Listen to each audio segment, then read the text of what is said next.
Buenas tardes. That's my Spanish.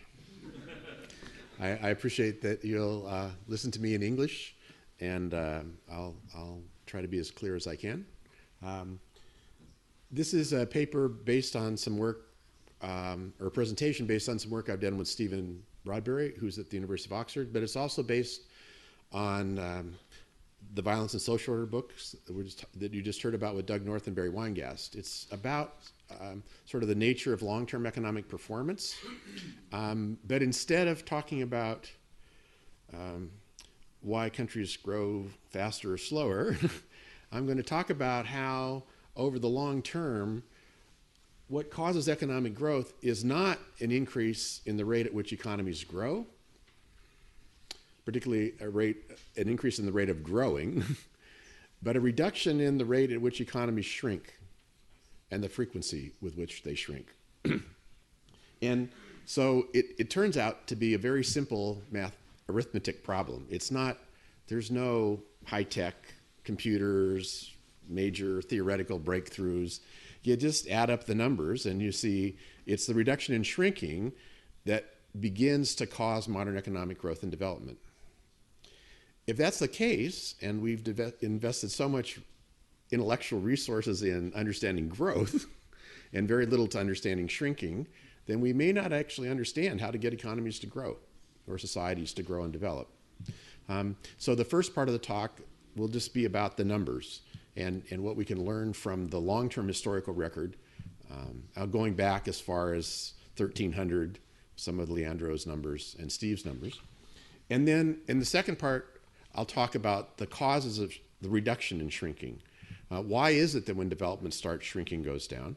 We'll talk a little bit about some alternatives like technology, the structure of economies, particularly the shift from agriculture to industry, Malthusian dynamics and population growth, or the decline or rise of war. It turns out, I'm not going to spend very much time talking about those because they're really not consistent with the shrinking pattern. So instead, I'll talk a little bit about institutions and how in the modern world, that's a little bit harder to say, in the developed world, the countries that have managed to get sustained economic growth are all places that have been able to move towards what we might call impersonal rules, rules that treat everybody the same. Now, obviously, in no society are there any rules that are perfectly unbiased and perfectly equal. But in some societies, there's almost no rules that are that way. Who you are, your social identity, really matters.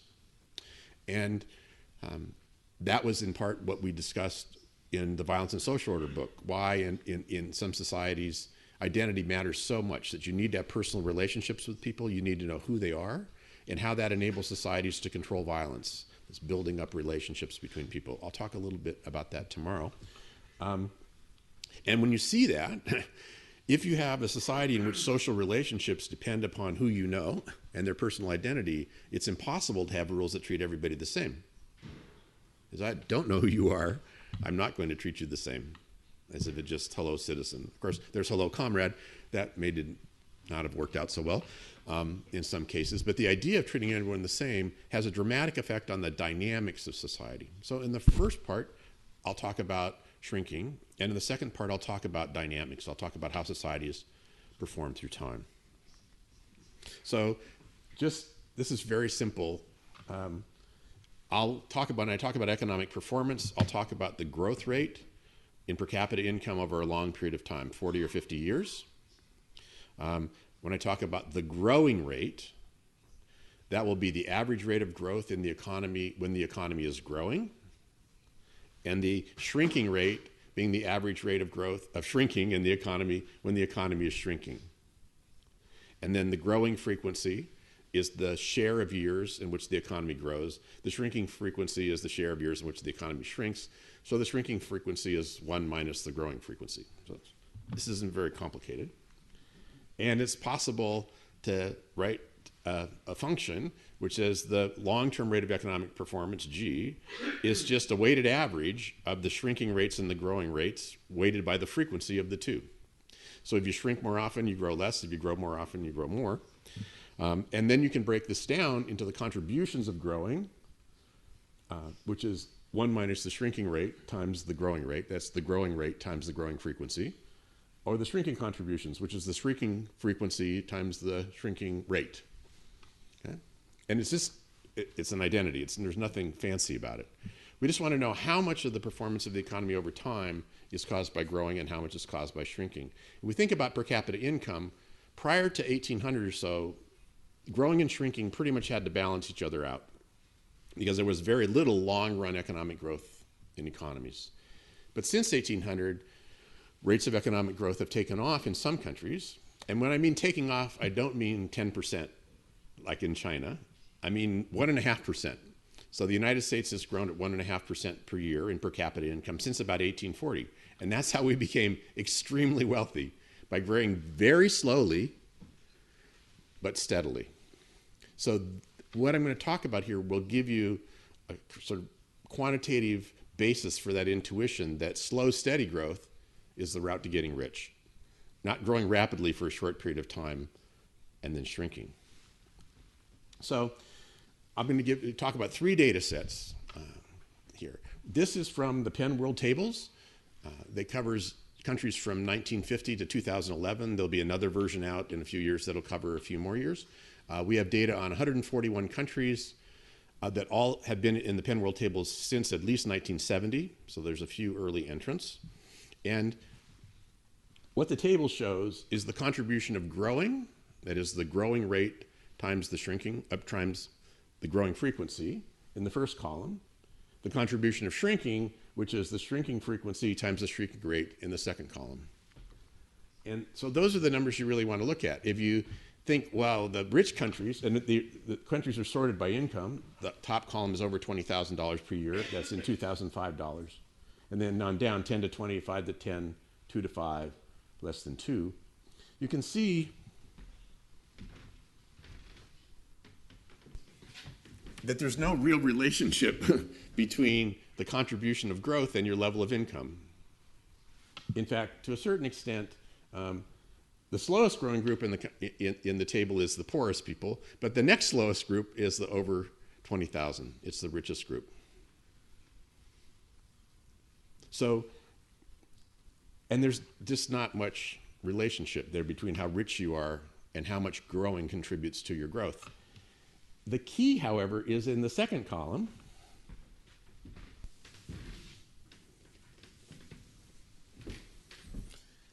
As you get poorer, shrinking contributes more to your lower rate of growth.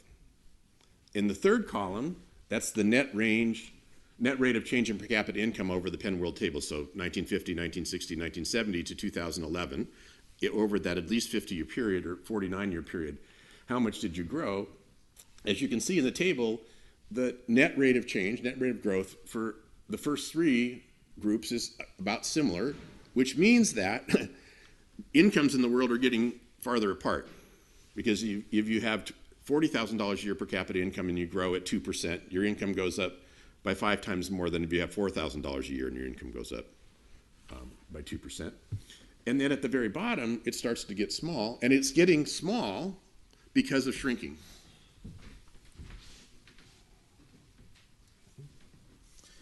Variations in the rate at which you grow explain nothing here. It's variations in the rate at which you shrink. Now, you may be saying, well, this is just a cross-section, and it is. It's just a sample of countries at the end of the 20th century, and maybe the poor ones shrink a lot because that just happens to be a feature of poor countries. Of course, how do we disentangle that? How do we know whether I'm poor because I shrink or I shrink because I'm poor? The correlation is definitely there. So what we want to do next is to look at countries over time. And as it says, I often do this with my slides, I speak it and then I click the clicker and my next slide comes up. Growing is uncorrelated with income. Shrinking is negatively correlated with income. So here's the same data for a much larger time period focused on the developed world, pretty much the OECD countries, as well as basically Europe plus the United States, Canada, New Zealand, and Australia. This was data put together by Angus Madison, and it has, as Leandro said, some of these things are guesses, and some of them are not. But you can see the top row gives the growth rate in these four periods, 1820 to 1870, 1870 to 1910, 1910 to 1950, 1950 to 2008. And as you can see in the top row, the only period for these 18 countries that really are growing faster is the end, is the 1950 to 2008 period. So these were countries that had started to grow sometime in the 19th century. They were growing on average about 1.4, 1.3% per year. But the next two rows give you the contribution of growing and shrinking. Again, this is the contribution of growing is the growing rate times the growing frequency. The contribution of shrinking is the shrinking rate times the shrinking frequency. And as you can see, over the time periods, nothing is happening to the growing contribution, or it's going up and down a little bit. But the shrinking contribution actually goes up between 1910 and 1950. That's the period of the two wars and the Great Depression, where there's a lot of shrinking and growing going on, and then falls to 0.16. So the difference between this number and this number is what's explaining the increase in growing. It's the reduction in shrinking. And in fact, what's happening to these countries is that as they begin to grow, growth rates and shrinking rates go down. So as we'll see in the next table, over long periods of time in developed countries, they tend to grow at about 5% per year, or 6% per year. They tend to shrink at 5% or 6% per year. And whether they grow in half the years or two-thirds of the years explains whether on net they have growth or not. As development ensues and income starts to rise, it's the shrinking rate that falls. Growing rates actually come down. So the contribution of growing is not positive, it's probably negative. It's the contribution of shrinking that explains everything. And here, the contribution of shrinking explain almost all the increase in economic performance over the time periods. So this is a bad table, right? There's too many numbers to see. But this is data from Leandro for Spain, from Steve Broadberry for Great Britain, from Van Zet and Van Leeuwen for the Netherlands, and from Italy. And this takes the data from 1270 to 1348 in the first column, based on a whole variety of creative ways of estimating income, all the way up until 1870. And I'm going to the next slide here, just focus on the 1650 to 1870 time period. So if we look in Britain, the growing rate from 1650 to 1700 was 4% per year. When the economy was growing, it was growing at 4%. The shrinking rate was 3%. So the net growth rate in that period from 1650 to 1700 was about 1%. But notice, it was growing great. When they were growing, they were growing. So it wasn't like in the Middle Ages or earlier that when they didn't grow, it was because there was no growth. They grew fast. But there was an offsetting shrinking going on at the same time. So as we go across, I have a pointer here. In each 50-year period, you can see the average growing contribution, and it's going down. The shrinking contribution is also going down. The increase in the growth rate, actually there's not much increase in the growth rate here, is let me take that back. The non-change in the growth rate. Growing is falling and shrinking is falling. That tends to be the story, that when we get to modern periods, growing slows down and shrinking slows down. And the reason we get growth is because shrinking falls by more than growth, by more than growing. Here's the numbers for Spain. And again, we see the same thing. It's very large fall and shrinking. So that when we look across countries, right, growth is becoming less positive in this period from 1650 to 1870.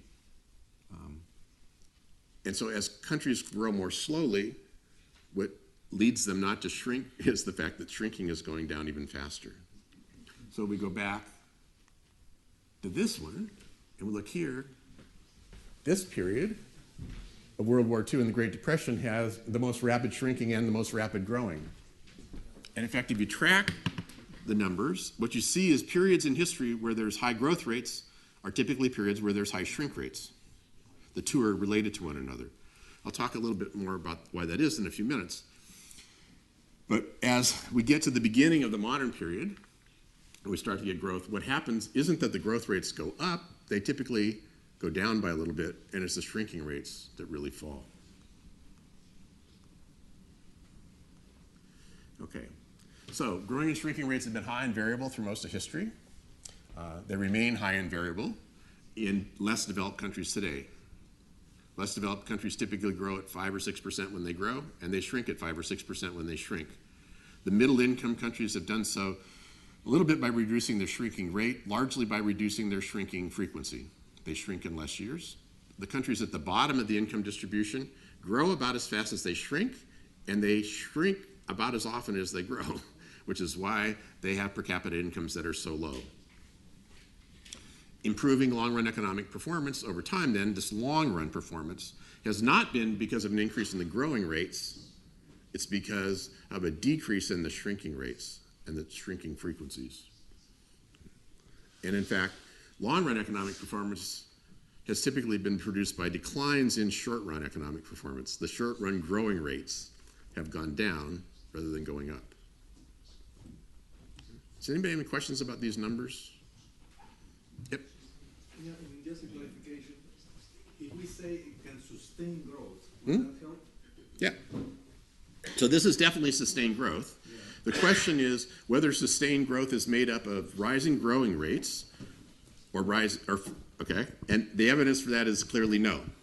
So that when we look across time periods and we see sustained growth beginning in the early 19th century for Britain and the United States, or in the 20th century for some other places, is it because the growth rates are going up? And the answer is no. The growing rates are going down, the shrinking rates are going down, and the shrinking frequency is falling, and that's what's producing the sustained growth over the long run. So sustained growth is not caused by better performance when you're growing.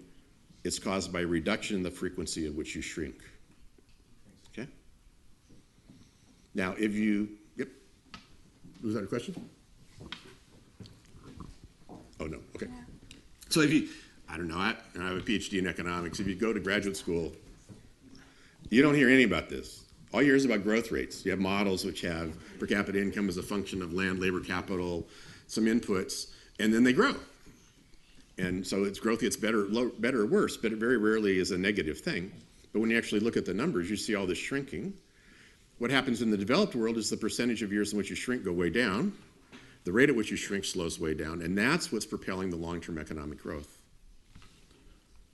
So how do we understand how some economies and societies have economies that shrink so much, and how do we understand, I mean, we have to understand why they shrink so much first before we can understand how they shrink less and therefore grow. Answering the question of getting countries to grow more rapidly is not a question about getting them to grow faster. It's a question about getting them to shrink less. If you do economics, you'll never learn the answer to that question. It's not because economists are dumb, it's because we've not considered the problem in this framework. We really haven't looked at the numbers over the long run, and we just presumed that when economies began to grow, it was because they got increases in their sustained growth rate. Because if you calculate long-term differences and look at the long-term differences, yes, the long-term rate of growth has gone up, but not because the growing rates have gone up, it's because the shrinking rates have gone down. So what I want to talk about is just a very simple framework of Smithian growth. So Adam Smith identified the gains from specialization and division of labor, the famous pin factory, and how we can make a market bigger and enable more specialization and division of labor, we can get larger economic outcome from the same amount of resources. There's still Schumpeterian growth, there's technological change, new machines, airplanes, spinning jennies, automobiles that contribute to that growth. But when we actually look at the sources of growth, if we take, for example, technology, we can measure for some countries total factor productivity, that is the productivity of the factors of production. That turns out to be very low, and it turns out not to change very much with the shrinking process. That is, total factor productivity has not jumped up in the modern period to drive growth. And it doesn't appear to be connected with shrinking. We could say agriculture and the shift out of agriculture, which is very cyclical, into industry might be a cause for the reduction in shrinking because agriculture depends upon the weather. Weather is highly variable, so an agrarian economy is going to have lots of shrinking. It turns out, because we have the numbers for England going quite a ways back, that you can look at the variability of agriculture, which is highly variable. In fact, even in the modern world, output in agriculture goes up roughly as often as it goes down because of the weather. But if you take agriculture's contribution to growth, and you say, let's hold the share of agriculture constant and look at what's happening to the shrinking, as opposed to holding the shrinking constant and look at what happens to the share, it turns out that for agriculture's contribution to growth is all on the shrinking part, not on the share part. Even though agriculture is highly variable, it shrinks less in the modern world than it did in the earlier times. We can look at industry. Industry is the exception. Trade has a very high rate of growth, but it has lots of variability. It goes up and down. And again, you can do the same kind of thing. Is growing trade causing more or less shrinking? Turns out it's the within trade variation, not the share of trade, that's explaining the economic performance over time. Interestingly, manufacturing or industry is the one place that actually gets positive growth. In other words, over the long term, increases in manufacturing have caused, it's the growing portion of manufacturing, the increase in output that's contributed to economic growth over the long term. Okay. So if we look at technology, it doesn't work very well on the shrinking side. If we look on the structural change, it doesn't work very well on the shrinking side. A little bit about manufacturing reducing shrinking, perhaps. The shift out of agriculture doesn't explain reduced shrinking, because agriculture is still highly variable. If we look at Malthusian forces, we would expect to see when the population goes up, income goes down. And if we have societies that go through Malthusian cycles where they press on the resource base and income falls, we would expect to see that when we got a more stable population, we should get more stable outcomes and perhaps less shrinking. But when we actually go back and look at what happens to those factors, we see in Spain, an economy in which the population falls, income doesn't go up, it goes down, because they're not a land-constrained economy for much of the time. When we see England, we see the population, when we see income growing, it's happening as population grows. So we get we get higher fertility and lower mortality. That causes the population to grow at precisely the time that income in England is growing.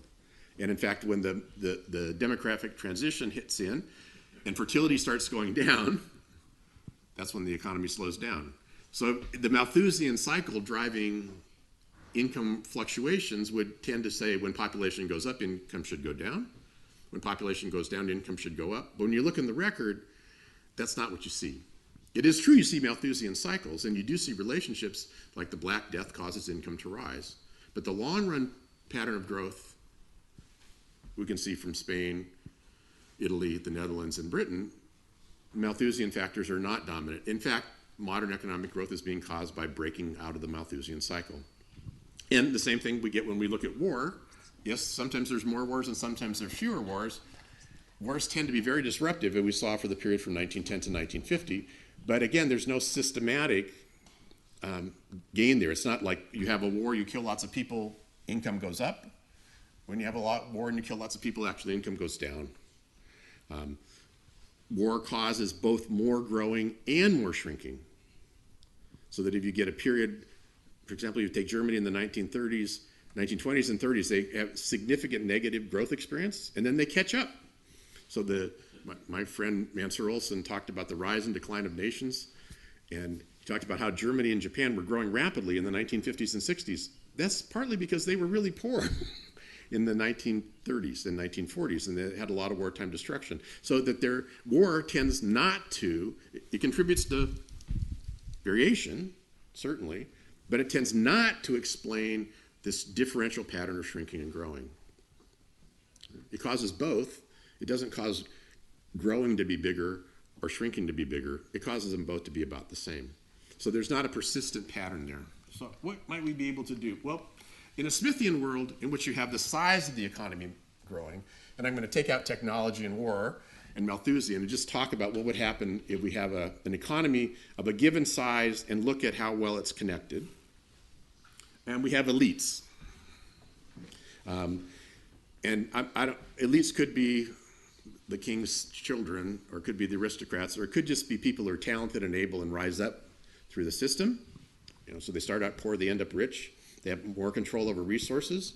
In an economic system, in a Smithian sense, the people who sit at the nodes in the system, where the connections are made, are typically elites. Right? They control the movement of goods and services. They're able to leverage their position. So we're going to have economic elites, but we can just call them economic, political, social, whatever kind of elites. And I'm going to assume there's 6 elites, 1, 2, 3, 4, 5, 6. And we suppose that there's impersonal rules, that is, the rules treat everybody the same, so that we get elites can make rules based on contracts, so they can all trade with one another. And so we have 30 possible elite combinations. So these are, I put a 1 in there, I'll come back to the 1 in a minute. These are all contracts that can be written by these elites. And every elite can write, they don't get to write contracts for themselves, although they could. They could buy a life insurance policy or something like that. But basically fill up the whole board. Now, suppose that you have a system in which you have rules, and the rules are enforced, but you're in an environment in which powerful individuals are dangerous.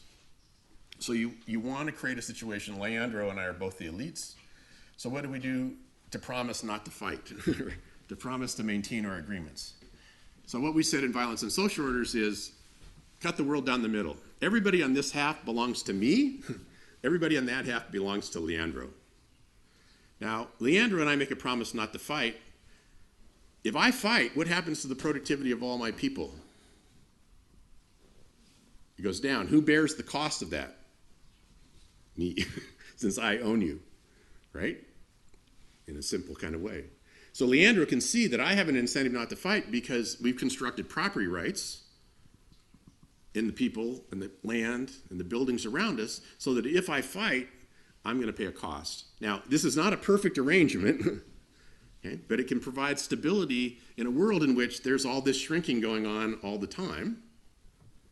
The problem is, it's got to be me and Leandro.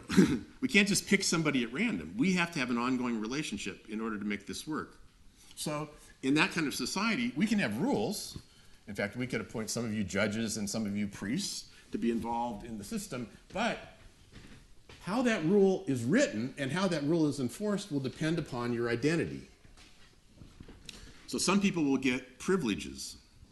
Some people, nobody will walk backwards, will turn their back on the king. People will recognize the right to own property in certain kinds of ways. People will recognize obligations to pay certain kinds of taxes and certain kinds of services. There'll be distinctions in society. There will also be biased enforcement if you get to a contract. So we write a contract, I'll talk about a promissory note example, and we get to court and it turns out you're the judge's cousin, right? Or you're in the right family and you win, or you're in the wrong family and you lose, okay? Because we've constructed social identities out of organizations, we've used those organizations to provide some kind of social order, and now we can have rules, and the rules can actually be enforced, but part of the rule is the most powerful guy wins. And we can count on that. So now we're going to just order the elites by their status. 1, 2, 3, 4, 5, 6. What this does is creates a paradox of privilege. The more privileged you are, the less able you are to bind yourself by a legal contract, in the simplest terms.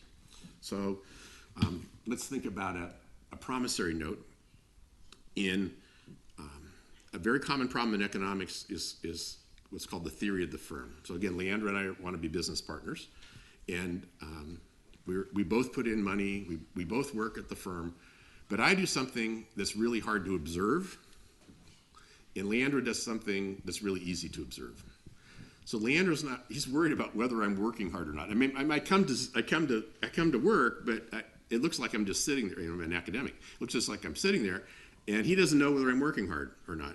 So what I do, and I can see whether Leandro's working hard or not. So what I do is I take my checkbook out, and I give him a check for 50,000 euros. Leandro just puts the check in his pocket. It's like a promissory note. Okay? Now, as long as the cost to me of providing the effort is less than 50,000 euros, or the net present value of it is less than the 50,000 euros, and as long as the value to Leandro of our relationship is more than 50,000 euros, we've solved the problem of having a firm. So the promissory note, the check, can actually, because Leandro keeps it in his pocket, and the agreement, our agreement is he won't cash it unless he feels like I'm not doing my job. That promissory note and that third-party enforced contract can, in fact, enable us to have a relationship. Now, here's the problem. When all elites are the same and the rules about promissory notes are the same, it doesn't matter whether Leandro is more powerful or I'm more powerful. But if we're living in an identity world, in Leandro, the prados de la escosura, no, that's not right. Is it? Okay, oh, it's good, right? And I'm John Wallis, okay?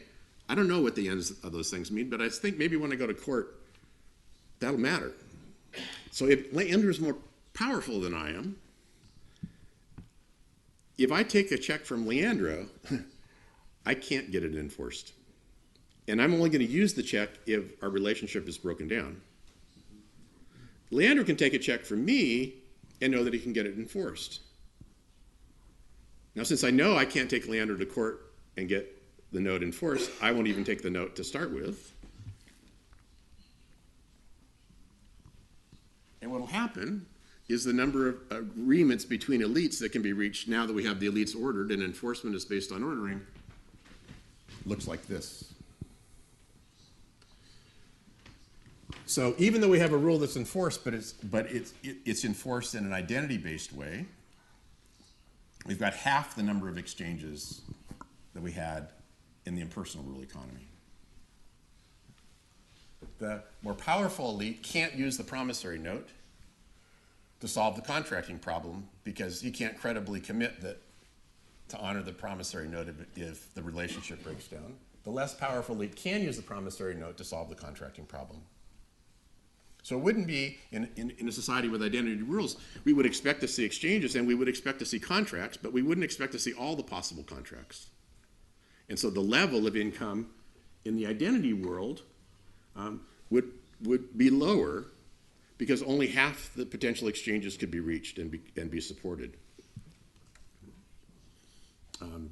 It could be a stable world where there are rules and enforcement. It just would be a poorer world in a Smithian sense. The impersonal rule society will, ceteris paribus, enjoy higher income because it'll have more productive exchanges, more division of labor. So what about the dynamics of this society through time? Well, there's sources of uncertainty in an identity rule society that don't exist in an impersonal rule society. If elite identities change through time, one group rises and another group falls, then I may not know going forward whether I'm going to be on top or I'm not going to be. Leandro's going to be on top. And as a result, the value of the promissory note to either one of us is lower because of the uncertainty about what will occur in the future. So think of someplace like Turkey today. Who's going to end up on top? Are you with Erdogan or against Erdogan? You might be with Erdogan today, and then tomorrow he's not with you, right? Those kind of societies in which social positions and identities change that create uncertainty in all kinds of dimensions, much more than just writing the promissory note. And they may mean that connections and relationships that would be sustainable if the rules were available to everybody and treated the same are not available because identities really matter. So let's suppose that there's two groups. This is a different problem. Say the Capulets and the Montagues, Shakespeare.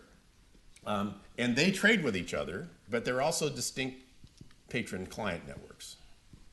So the A's are the Capulets and the B's are the Montagues. We still have the most powerful Capulet is more powerful than the most powerful Montague. So the X's are trades across the networks, and the A's and B's are trades within the networks, within the families. So what happens if the relationships break down? We go to that. The Capulets and Montagues won't trade with one another. So if we have a coalition structure in which my social identity depends upon the people I'm associated with and the network, so we have Leandro and the people on this side, some of whom are elites, who are part of Leandro's patronage network, and we have my people, some of you who are elites and part of my patronage networks, and suddenly relationships between Leandro and I break down, relationships between both sides will break down. In that state, you need to know which side you're on. In Spain, this is a particular poignant problem because of the way the 20th century went. It was important to know which side you were on at different points in time. And the sides didn't stay fixed through the 20th century. They moved around. So if this is a possibility, then a very small change in power can produce Smithian shrinking.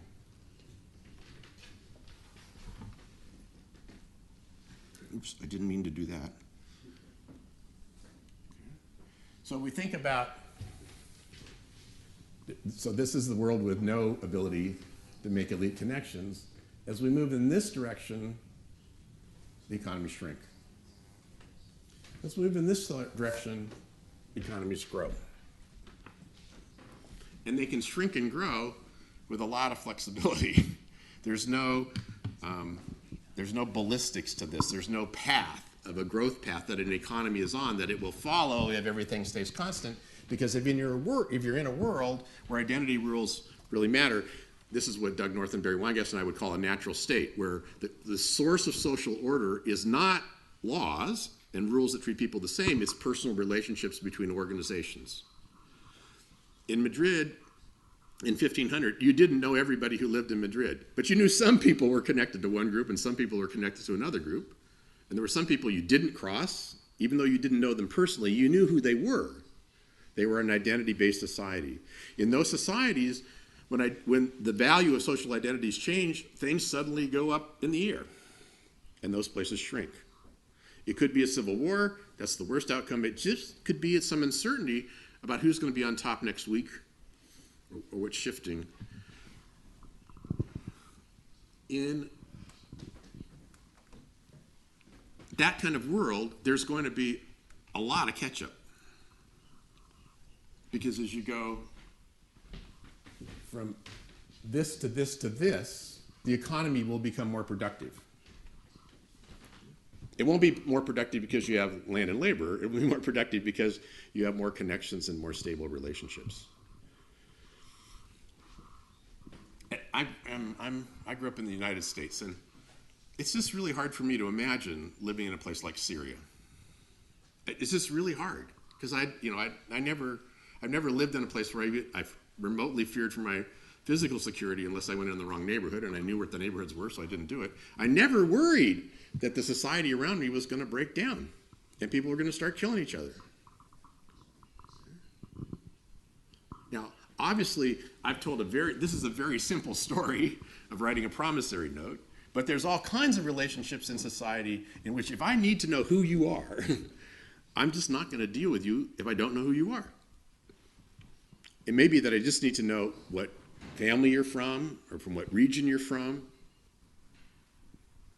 what your ethnic or religious identity is. But those societies are going to be subject to lots of shrinking if there's any changing in identities over time.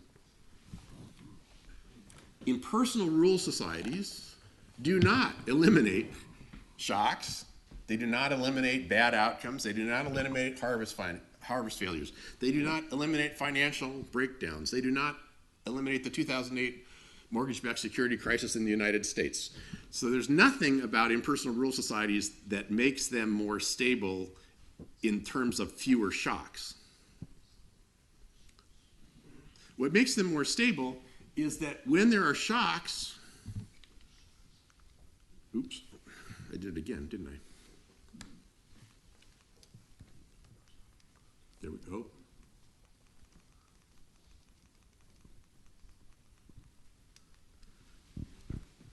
When there's shocks, this matrix doesn't change. Right? There's no relationship which has been put at risk. Now, there may be relationships that are based on personality and long-term, they may shift, But relationships that are built upon the enforcement of the promissory note, they're good.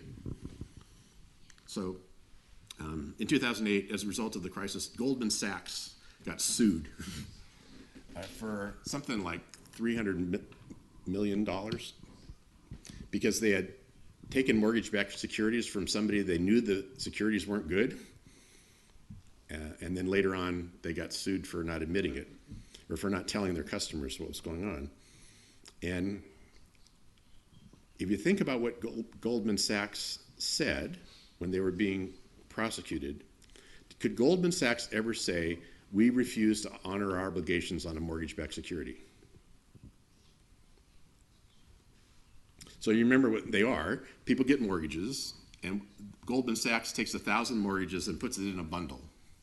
And people were worried that they didn't know the 1,000 mortgages in the bundle, and therefore they lost confidence in the mortgage. The market price of the mortgage-backed security dropped. Would Goldman Sachs ever want to create any doubt that it would enforce the terms of the mortgages in the bundle? No. Right? Goldman Sachs said, we want the matrix to say full. We want everybody to be able to trade with everybody, because if everybody can't trade with everybody, then we can't have a mortgage-backed security, because if we can't trade with everybody, I have to know the name of every single person in the bundle. So having rules that applied equally to everybody makes mortgage-backed securities possible. It makes kind of situations in which people can contract across shocks where the shocks just don't affect the relationships because the third party is able to enforce the rules. Oop, now I'm going back through my slides. Okay, so we don't really know why societies are so vulnerable to shrinking. I've given you some ideas, okay? And so we're just now beginning to talk about why impersonal rule societies might make societies less vulnerable to the shrinking process. This will be rule of law. It'll be public trust. It'll come across as all kinds of things. But what's happening is that the micro level relationships that people are engaged in are more stable because the rules are continuing to be enforced. Now, if that's the case, when did these societies emerge? Well, it turns out they emerged about 200 years ago, at the same time that modern economic growth started. So the United States, which is the case I know best, in the 1840s begins to write constitutions that require general laws, impersonal rules, so that you can't, the state legislature must have a general law for creating corporations. Before that, it took a special act of the legislature. So even though the legislature was very liberal with granting charters, somebody could get turned down. Somebody could be in the group that was being helped, and somebody might be in the group that was being hurt. They passed general laws for divorce. Before that, you could go to court and get a divorce, or you could go to the legislature and get a divorce. And if you married somebody from a very powerful family, you were likely to go to the legislature and you were likely to lose in your divorce. So now what they wanted to say is, let's have a set of rules for getting divorced that doesn't depend upon your identity. It's the same for everybody. The state of Indiana in 1851 did this for a list of 17 different things. After the 1840s, the United States begins to grow. That's the first time when we can see this 1.5% growth per capita. And even though the United States has lots of financial fluctuations, it doesn't have any more civil wars, it doesn't have any more government defaults, it doesn't have any more blatant political manipulation of the economy that we see in lots of other places. So why did they do this? Right? Why would elites who enjoy preferential rules, that is, rules that favor them just in the nature of the rule, or preferential enforcement of the existing rules, why would they ever give that up in return to adopt some rules that are actually impersonally enforced? So I'm an economist. It must be that those elites gain more from impersonally enforced rules than they do from identity-based rules. There must be a gain to them from giving up their privileges. It's the difference between this graph and this graph. Okay, now what I did here in the top row is I put these ones in here because that's the contracts that the most powerful elite can enter into if there's impersonal rules. And here's the number of contracts that the most powerful elite can enter into if there's identity rules. That's the paradox of privilege. The privileged are privileged. They're better off. But there's certain things they can't do. They can't use the laws to bind themselves because they're powerful. Okay? So the gains are not symmetric. I've still got a few more minutes, so I'll talk just a little bit more before saying thank you for listening, but thank you for listening. How do they rationalize this? So we've been talking about liberal today in different ways. So think about classic liberalism. Think about Adam Smith.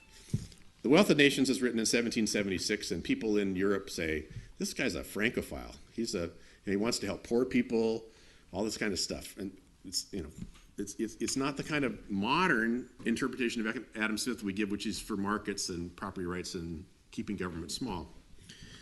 What happens between 1776 and 1826 is people start reading Adam Smith differently.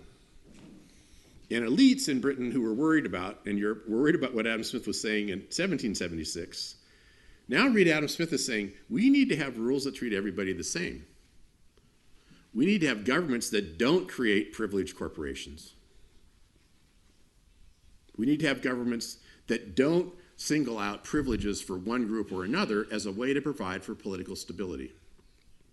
In the work that I did with North and Weingast and some papers that I've written about the concept of systematic corruption, in most societies, you hold the political system together by creating rents for private actors. And that means that you cannot have impersonal rules,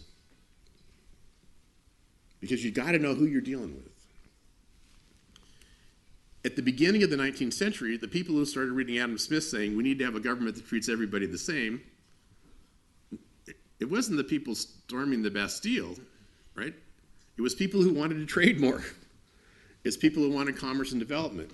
And elites who had previously been privileged realized in an articulate kind of way that we should be, if we move to rules that provide the same protections for everybody, and really what they meant in the United States, this is Thomas Jefferson, George Washington, James Madison, all of whom owned slaves, who they were not freeing.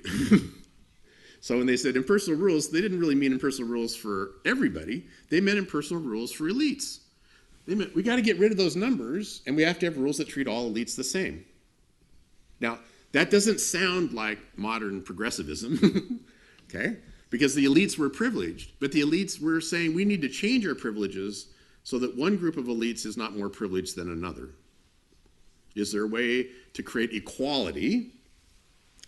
And it's interesting to hear the word equality come out of the mouth of people who own slaves and say all men are created equal. Because what they meant was we need to have a group of people that we recognize as citizens who are full participant, and all of those people needed to be created equally. And they were living in societies in which elites were not treated equally. You did not turn your back on the king. If you owned the shares of a company that the king owned shares in, the value to you was the expected dividend flows and income flows plus the asset value of the corporation if it went bankrupt. But if you owned shares in a company with the king and the company went bankrupt, who was going to get made whole first? The king. And you had to know how many shares the king owned before you could figure out how much your shares was worth. And so the king says, tell you what, I promise I'll get in line just like everybody else. Whether that was credible or not, probably not. Certainly not in 1800. But when the king managed to do that, what happened to the value of everybody's shares? Oops. Now, I'm not arguing in any sense that you're going to go back and find this killer quote where, the king of Spain says, I'm giving up my shares. Or, okay, that's not the process that occurred. But what happened sometime in the late 18th and early 19th century is that societies began to say these notions of equality, which today we read as meaning everybody, began to be applied to powerful elites who began to forge rules that they could credibly enforce. Of course, that means they had to have rules that were credible, that were identity-based to begin with, because they had to believe that they had rules they could enforce that would treat everybody the same. And when they did that, it wasn't that their economies grew because productivity went up immediately. It was that they stopped having these negative relationships. They stopped having these negative events in which the economy shrunk.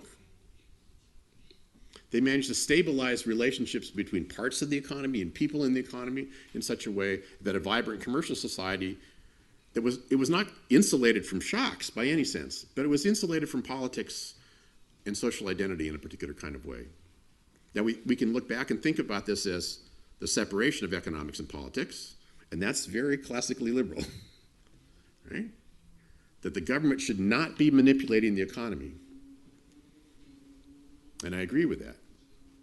But it also means that the tools that were available to the economy changed. The government was intimately involved in the economy. It was intimately involved in enforcing these contracts, which now had no element of personal identity in them. People wrote contracts, they still had business relationships that were based on, did you know the person you were trading with? The contract was maybe there like the promissory note, just in the background.